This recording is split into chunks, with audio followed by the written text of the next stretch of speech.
Chapter 51. Jesus passes the fourth brotherhood test and receives the fourth degree, Philanthropy. When other certain days had passed, the guide led Jesus to the hall of mirth, a hall most richly furnished, and replete with everything a carnal heart could wish. The choicest meats and the most delicious wines were on the boards, and maids in gay attire served all with grace and cheerfulness.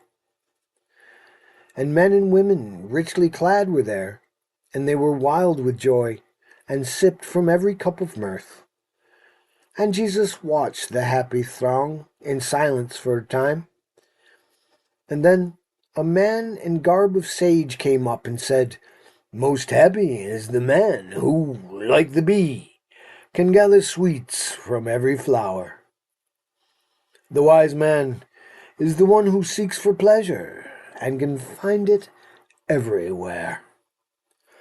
At best, man's span of life on earth is short, and then he dies and goes, he knows not where. Then let us eat and drink and dance and sing and get the joys of life, for death comes on apace. It is but foolishness to spend a life for other men.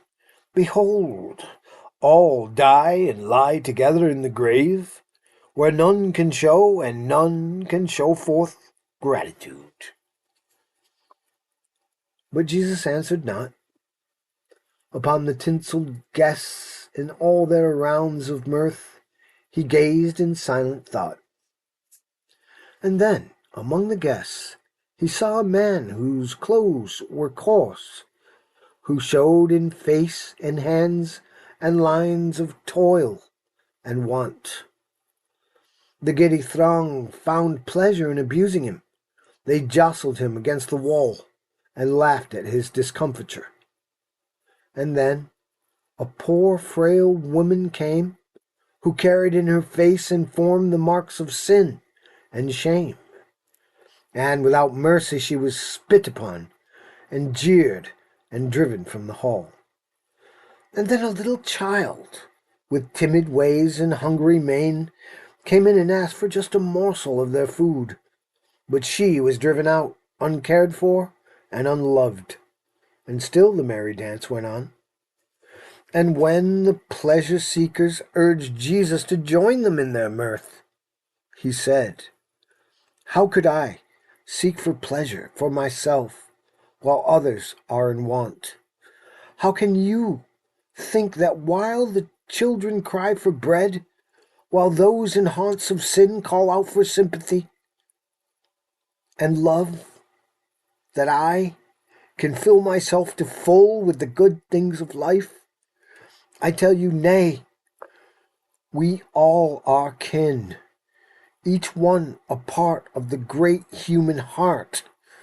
I cannot see myself apart from that poor man that you so scorned and crowded to the wall, nor from the one in female garb who came up from the haunts of vice to ask for sympathy and love, who was by you so ruthlessly pushed back into her den of sin, nor from that little child that you drove from your midst to suffer in the cold, bleak winds of night.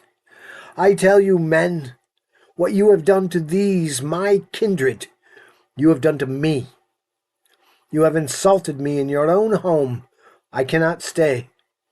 I will go forth and find that child, that woman, and that man, and give them help until my life's blood has all ebbed away. I call it pleasure when I help the helpless, feed the hungry, clothe the naked, heal the sick, and speak good words of cheer to those unloved, discouraged, and depressed. And this that you call mirth is but a phantom of the night, but flashes of the fire of passion, painting pictures on the walls of time." And while the Logos spoke, a white-robed priest came in and said to him, The council waits for you." Then Jesus stood again before the bar. Again no word was said. The Hierophant placed in his hands a scroll on which was writ, "Philanthropy," and Jesus was the victor over selfish self.